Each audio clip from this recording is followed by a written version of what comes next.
Ladies and gentlemen, welcome to the Cats and Balls Podcast.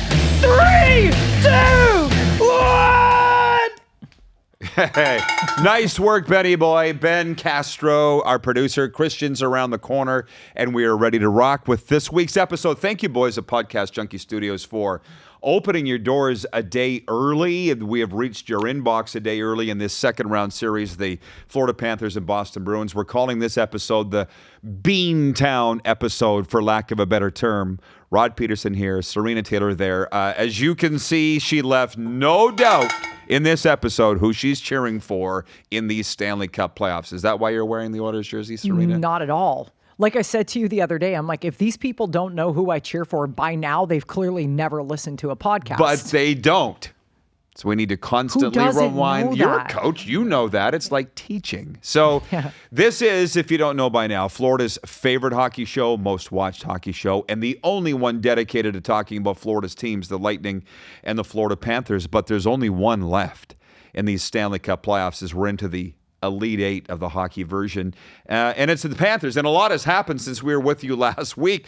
The Boston Bruins won a 7-game series over Toronto, beating them in overtime. Game 7 Saturday night, 2-1 was the score in that. That seems like a month ago, Sarina. We're already one game into this round 2 series. The Bruins came in here and they had their way with the Panthers on Monday night in Game 1 by a score of 5-1. Working our way to Game 2 Wednesday night.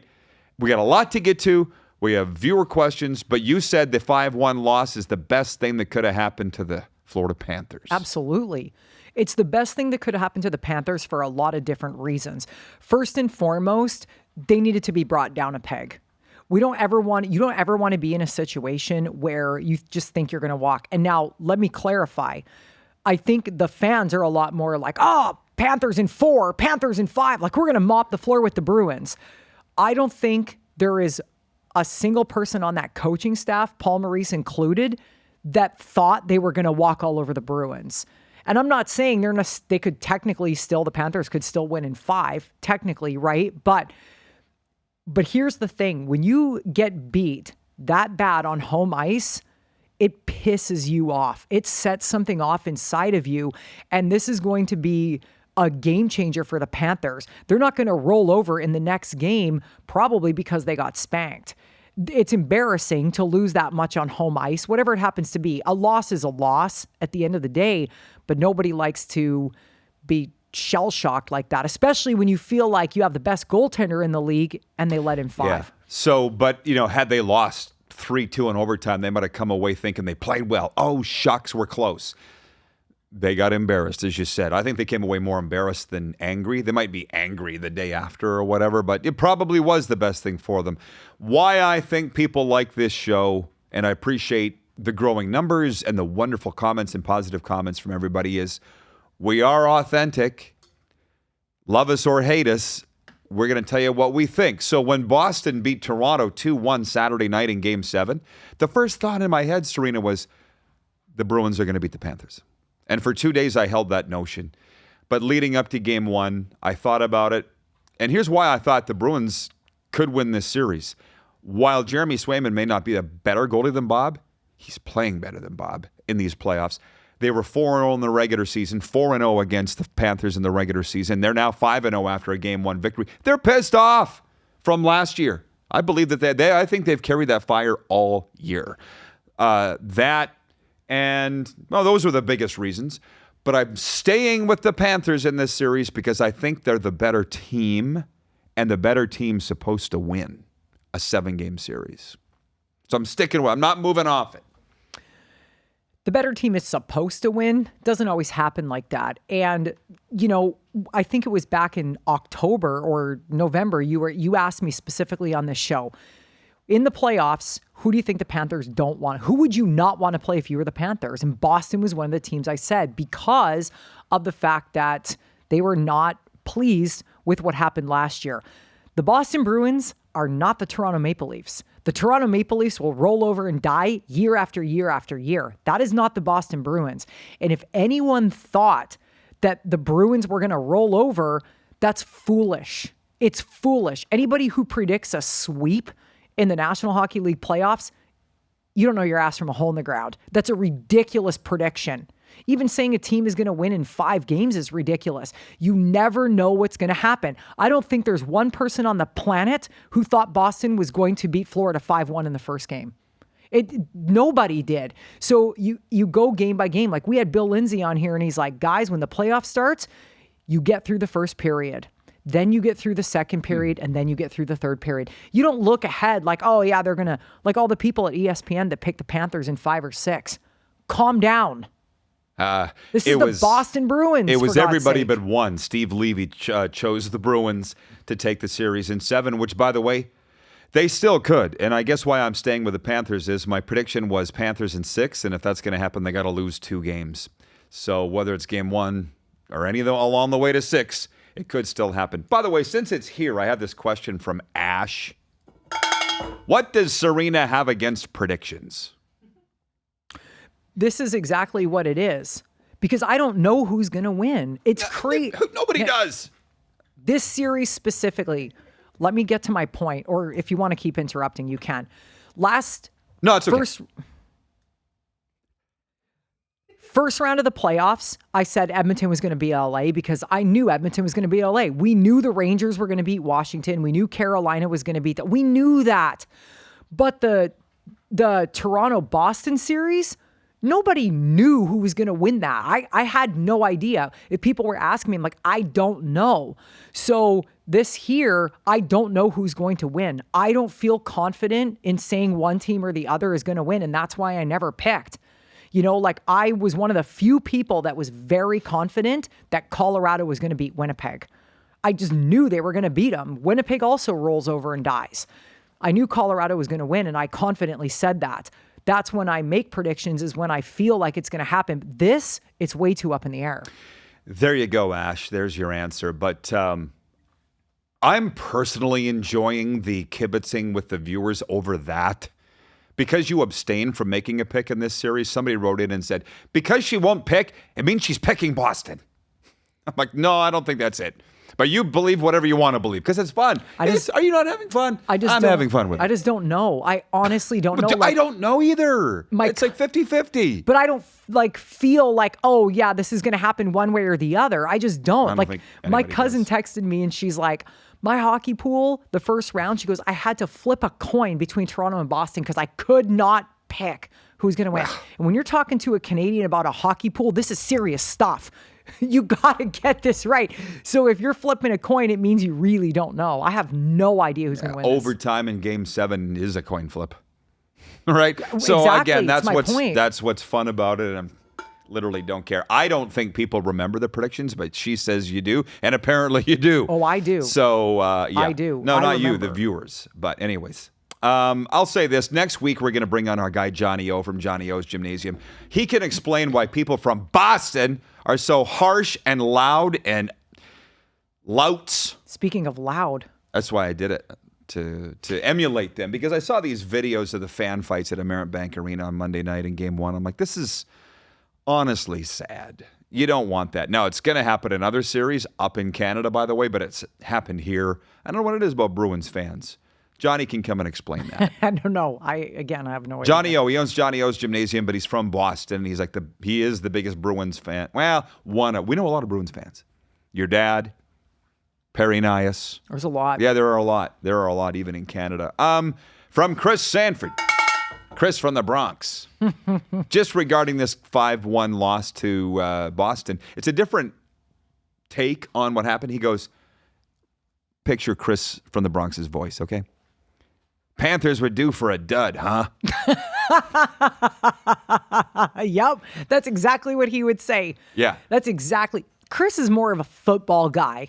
But he's a Rangers. He's a Rangers fan. But that's. But to be fair, that's kind of what I was saying. Those things happen to every team, and when they do happen, it's dangerous. It makes the Panthers more dangerous now. There you go, think. Chris Sanford. Thank you for the support as always.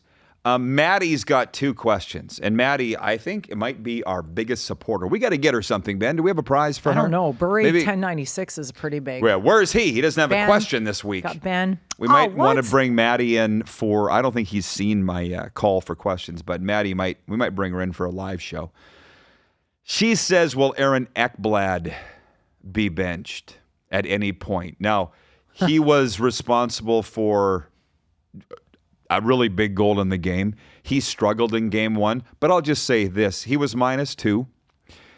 Chucky Kachuk, Carter Verhaeghe, and Gustav Forsling were all -3. As you say, it's the timing. It's not the numbers, right? But at this point, you're not benching Aaron Eblad, I don't think. What I find super interesting is why people are starting to notice this now. Aaron Eblad did not, in my opinion, is not the same player he was 5-6 years ago. And for this year, he was injured, sure, for a while, whatever. But it's funny, all of a sudden, he's a hero. And then all of a sudden, he starts shitting the bed in a game. And it's like, when are we going to bench him? Like, newsflash. That guy has played atrociously, and he's been +2 in a game. So, but this is what you've got. You don't change things up in the playoffs. It's like, if he makes a mistake and he gets benched in a game, it's going to be maybe in the middle of the game, depending on what happens. It's a temporary thing, but no, he's not going to be like a healthy scratch or something in the game. I hear, though, where the question's coming from. It's a valid question, but you can't wait until guys are making mistakes to notice there's a problem. You have to start noticing the little mistakes before the big ones catch up. And Aaron Eblad, in my opinion, was making a lot of little mistakes this year. He's slower than he used to be. He doesn't play his position that great. He's just kind of all over the place. And then he'll do something really good, so everybody thinks he's great. Yeah.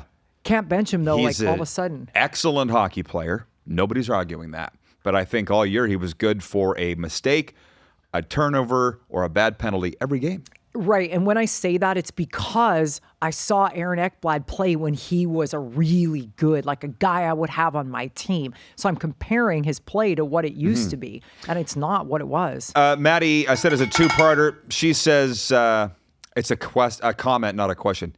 Anthony Stolarz should start next game. She is the president of the Anthony Stolarz fan club. She just said, though, you don't change things in the playoffs. Winnipeg's goalie shit the bed. They stayed with him. You got to show faith in your guys, and Bob didn't shit the bed in game one anyways. Yeah. I don't think we're seeing Stolarz all spring. And before you address that, my thought, by the way, was that the Panthers would lose out in the Eastern Conference Final. That's why I thought they would, and it could still and probably will still get past Boston. I just can't see them going back to the Stanley Cup. That was in my mind going into these playoffs, just so you know. It's hard to get back there. You know yourself, you hear it. The narrative around here is that they went to the Stanley Cup last year, would have won it had they not been hurt, which we don't agree with, but they're a better team now, so they'll win it this year. Doesn't work that way. It's very, very hard to get back. Ask Vegas, whose season is over now, and they won it last year. So I just wanted to get that in there. That's my prediction, is that they'll bow out in the Final Four. But Stolarz, do you want to address that? Well, it's like we talked about last week. You can't make these changes. And even in the one thing I spoke about specifically last week was the goaltending situation in Boston between Swayman and Ullmark. And I think Ullmark played one game in the first round, and they realized Swayman was their guy. You don't go back and forth in the play. When you have your guy, you go with your guy. And that's why Swayman's been well, and it shows that goaltender confidence. Swayman's very confident right now. I don't know if Bob is shaken. I personally don't think he is. I think he's a professional. I've seen, and typically the Russian goaltenders can really keep it together. I really don't feel like Bobrovsky's shaken. Even if he had a terrible game and got 10 goals scored on him, he's still going to come back and kick ass the next game. He's the guy. By the way, a finalist for goaltender of the year, the Vezina, or the Vezina, as I heard on the radio around here. Doesn't mean anything in the regular season or in the playoffs, but we still believe in Bob. And I don't know where you are on analytics. We don't talk about this a whole lot, but I'm about ready to puke or punch somebody when I hear this. Heard it on the broadcast the other night. I heard people talking about it in the press box. The Panthers allowed the fewest 5-on-5 goals in the regular season. So what? Literally, so what? Especially when games are decided on the special teams in the playoffs. I don't like the stats to me mean nothing. I don't get this 5-on-5 goal thing. Don't mean shit to me. It's like having a third nipple. Who cares? Yeah. It's a useless fucking stat. And we were talking about some of the different things earlier today and yesterday about how the things people make up to get attention. And I'm like, we got to stop with this crap. We have to stop with this crap. Like, come on, man. Give me a break. Well, I mean, are we supposed to buy into it, or am I supposed to just... Thank you, Ben, saving me. I don't know what's wrong with me. I'm doing this a little under the weather. Appreciate you. But, I mean, the gentleman's sweep is the term now for a 5-game series, or a backdoor sweep. What the hell is that? And 5-on-5 goals, don't get me started on expected shots. Again, thanks, Ben. Just dumb. I don't actually, get it. my favorite, I think we were watching... I don't know, one of these stupid networks that shows hockey that literally knows nothing about hockey. And they were like, shots taken. I'm all, shots taken? What is this kind of a stat? Like, maybe that's the way the game is changing and whatever else, but what is the point? Why are we introducing stats that they don't matter? The only stats that matter are how many goals one team versus how many goals the other team had. Period. Boom. In 60 minutes or extra overtime of action. That's all that matters. And I'll tell you a little story, because people that know Sarina have said, who is that guy that you're with? They know your story. They don't know mine. But my dad worked in the NHL for 26 years, or as Sarina calls it, my stars phase. But he had a very good friend by the name of Jim Bizdell, the Buzzard. Did you know Jimmy? No. Scout in Regina. He's from St. Louis. One of those old hockey guys that they all look the same, right? And one time we were having coffee, and my friend owned the Arizona Coyotes, Gary Drummond. So Buzzard said to me, he goes, oh, your friend, he's got that GM, the numbers guy there, Cheka. He's got a numbers guy. He thinks numbers going to win a game? I never see numbers win a game. Line them up against the blue line and see how they do against actual hockey players. Numbers don't mean shit. And I never forgot that. It's true. It's true. Even talking to different scouts, they're like, this is why this team is hard to play. This is why Vegas is hard to play, because they are huge. They have, this guy is 6'2", this guy is 6'4". These are all guys that play up front. That's where, I guess if you call those numbers, but that's not what we're really referring to here. That stuff does matter, because if you're a bigger team playing against a smaller team, you're going to probably get outmanned along the boards.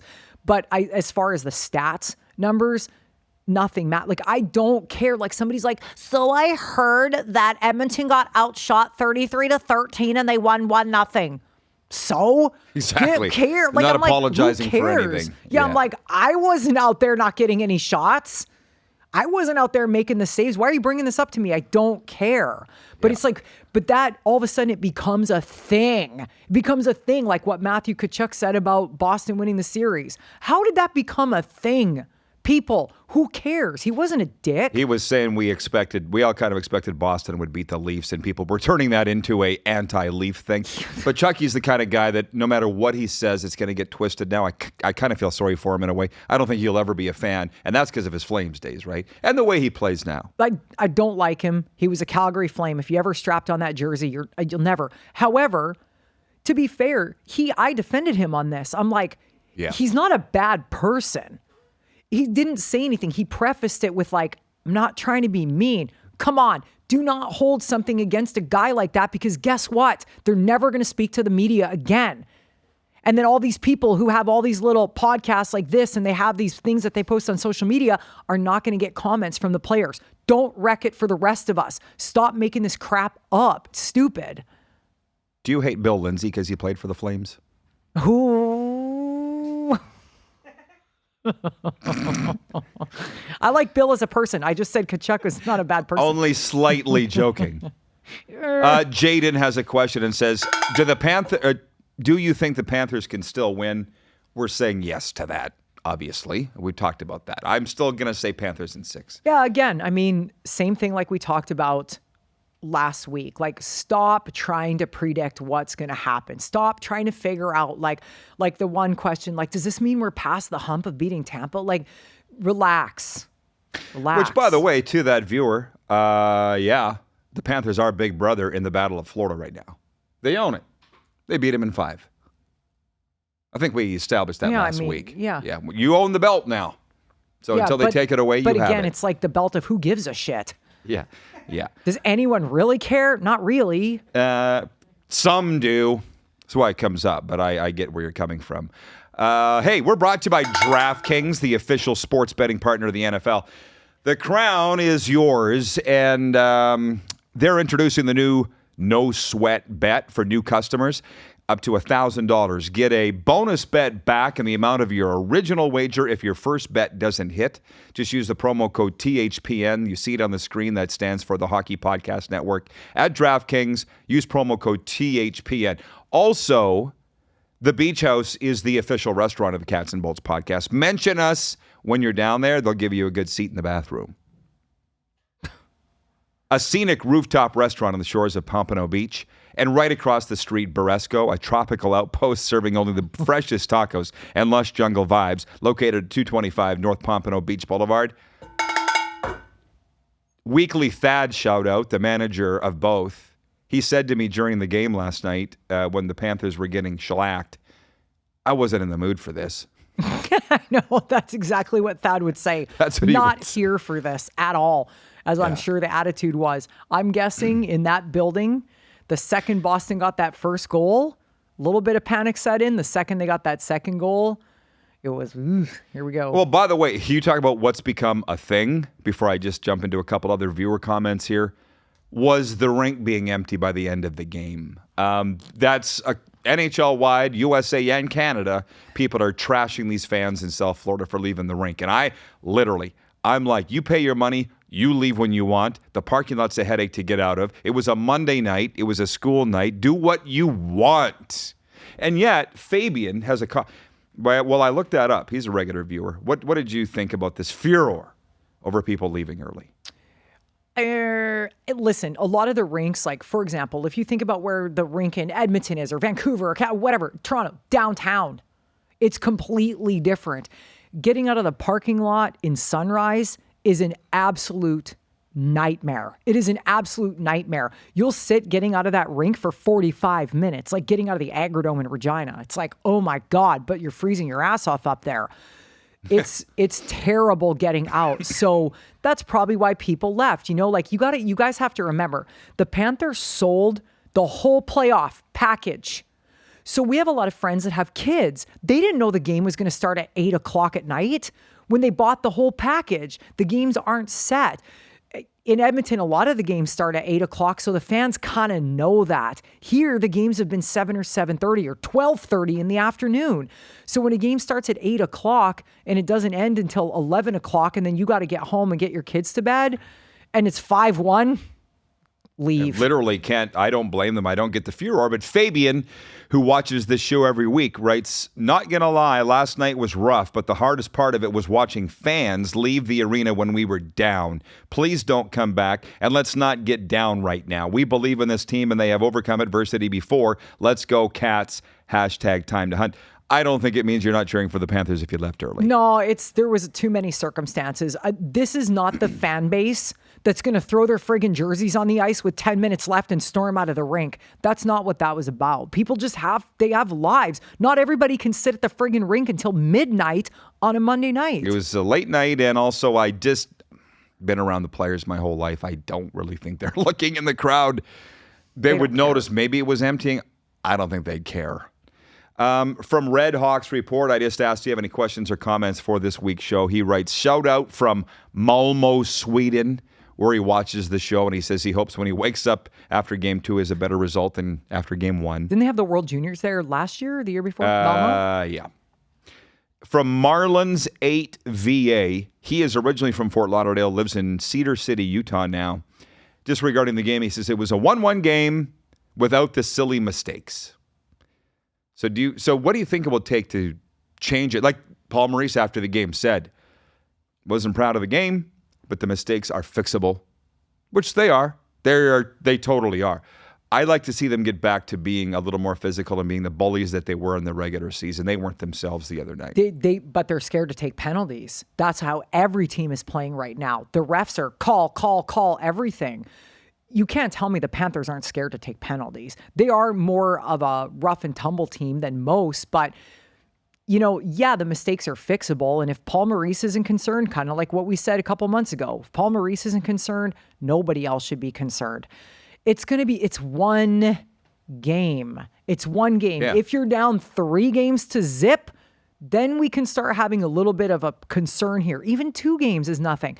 But here's the thing. This is why when I was on the OSB betting podcast last week, and I said to these guys, the winner of game 2, that's a very pivotal game in every series. Because here's the deal. If the Panthers win the next game, they just tied the series heading into Boston, because they certainly don't want to be going into Boston down 2 games to zip. That's a tough nut to crack. So game 2 is a little bit more important, just like game 3 is more important than the previous game. Like it's just one game. Like everybody has an off game. The Panthers did not have a great game 3 in Tampa, game 3 or 4. Well, yeah, it was not a great game for the Panthers, but this is not where you practice. You practiced all year. Now you play the game. There's nothing to worry about. They already have it dialed in. The account, what the Kachuk, I was saying the same thing to her last night on Twitter because she was losing her mind. She always does. And I said, it's only one game. And she's like, every game is everything. Every game is everything, she said. And that's true. Game 1 to me, I thought was pivotal because had the Panthers won, Boston might have lost a little interest early in this series, but they didn't. Boston won. It's now game on. But Florida can come back and tie it. The stat, here's me crapping on the numbers all show, and then I'll give you a stat that ESPN put on the screen during the game. Game 1 winner goes on to win 68% of all Stanley Cup playoff series, regardless of the round. Yeah, which is true. We knew that as a stat, though. We knew that the stat was higher, but still 32% that don't. So, and what she's saying, like, I don't disagree with what she's saying. Every game is everything. Every game does matter. But we're talking specifically about, can the Panthers fix the mistakes that Paul Maurice said that they had? Yes. It's just one game in that regard. When I watched them play in the finals last year against Vegas, it was a complete landslide. The ice was tilted 100%. And what I mean by that is that Vegas was the better team the whole series. I don't think the Panthers could have done anything to fix something to help it. This is a different animal right now. There's no need to panic. Well, and by the way, I saw the comment. Somebody said, "What broke Bob?" Bob could have had the best game of his life. They didn't deserve to win the game, right? None of them were very good. So if he'd put up the plywood and they'd won 1-0, what would they have learned if they'd done all those mistakes? Got all these people that don't know anything about hockey trying to figure out what needs to be fixed. Nothing. What broke Bob? Nothing. He just let in some goals. He's not broke. Like, why is the mindset going there? Like, that's why I'm like, people, relax. It's just one game. If they start sliding and playing like this for 3 games, then it becomes a problem. It's not a problem yet. I do think every fan base is the same. But anyway, speaking of, I will not ask you for predictions, obviously. But Carolina meeting the New York Rangers in round 2 in the other Eastern Series. I've got Carolina to win that game. They looked like they thought they were playing the Islanders in game 1. They did not look like themselves. But I think Carolina will rally. Or you're a Rangers. No, you're not a Rangers believer. You said they've been missing something all year. I did. Yeah. But I want to go back to what you just said about every fan base is the same. They are. I'm not saying this is just Panthers fans. Everybody needs to chill out. Yeah. Anyway, the Rangers have always had a soft spot for the Rangers because Glenn Sather. But when I watch them, I feel like there's something missing. They played a really good game the other night. However, Carolina had the puck in their zone. I think it was like something like 70% of the game. Carolina had the puck in the Rangers zone. And that was a stat later on in the third period. Carolina was just not firing on all cylinders for some reason. And they would get close. And guess what? They scored a goal. And what do you know? Bing, they get a penalty. Shocking. They're getting too close to the Rangers. But the Rangers played a great game. I felt before the series started that Carolina was going to beat them. Too many people are underestimating Carolina this year. I say this, if anybody's watching for the National Hockey League, completely facetiously, don't hold it against me. As a matter of fact, plug your ears. Do you believe that the officiating, and I don't want to go too much down this road because we did last show, but they're like orchestrating the games? Because the NHL will tell you they don't. They fired a guy over that, for actually doing that. Tim Peel. Mm-hmm. I think sometimes in certain circumstances they do, and I think they did it the other night in the Carolina Rangers game. When the Rangers played the Islanders in the outdoor game, the Islanders went up, and I was like, here we go. here we go. And they called a penalty on the Islanders late in the game because they were up a goal. And it was a chintzy call, and you could see it. I was like, this is the big to-do for Gary Bettman. He's these stupid outdoor games because he thinks that they grow, whatever. But this is what always happens in those circumstances. You knew as well as I did that they were going to call a penalty. Like, when they called the penalty, they're going to score. That's what always happens. Yeah, well, I know what goes on, and I know what they want to say goes on. And they're two different things. So I don't have an opinion. Colorado, Dallas, hell of a series. I've got Dallas to win the Stanley Cup. So tells you what I think. I'm not asking you for a prediction. Should be a hell of a series. You think Colorado's going to win it. Yeah. And I think Dallas is going to win it. I don't think Colorado's going to stand in the Cup. But they'll win this series. I think they'll beat Dallas. And I say that just because the Colorado we saw against Winnipeg was the Colorado that won the Stanley Cup 2 years ago. Dallas has a great team, but they don't have a Nate McKinnon and they don't have a Cale Makar. And I don't care who your goaltender is. Okay, so we talked about the fan fights in the crowd the other night. Bruins fans here. Vancouver, Edmonton hasn't even started yet, and they're fighting in the streets in Canada over this. I'm worried about people's safety. What? They're not going to fight in the stands there.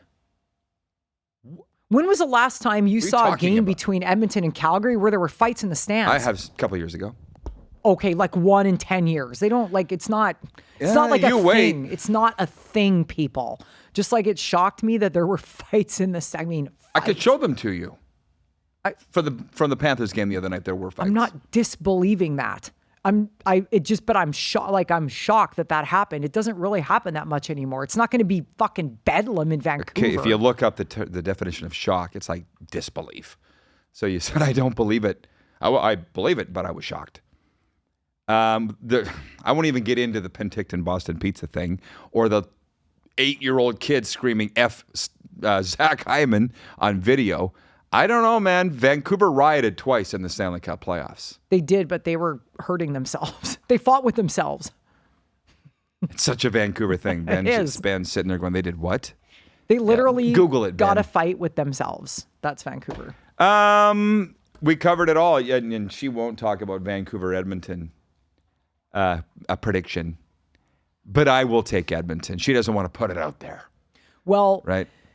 Vancouver is a great team. The way I saw them play when they played against Nashville, and we were watching whatever game it was, 6, I think. And I was like, how refreshing is this to watch a game where nobody's sticking each other in the face after every whistle? There's no penalties being called. It's just two teams that want to win. It's not this cheap crap. It was a good series. Nashville's not quite as good of a team. I'm kind of surprised Vancouver didn't beat them a little sooner. However, Edmonton's got a stronger team than Vancouver, but people put a lot of stock into Elias Pettersson, and he's either really good or he's like a giraffe out there. And lately he has not been playing up to his potential.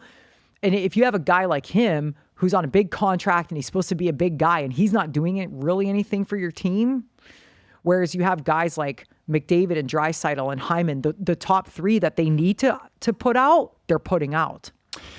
That's our take on round 2 of the Stanley Cup playoffs so far. By the way, next week right here, Johnny O from Johnny O's Gymnasium. Workout with the pros at Johnny O's, Florida's largest outdoor covered gym. Check him out at Boca Raton Boulevard. It'll be a treat.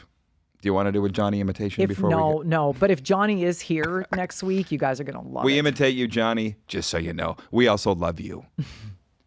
And you too. Thanks for tuning in, everybody. We'll see you next week here on Cats and Bolts.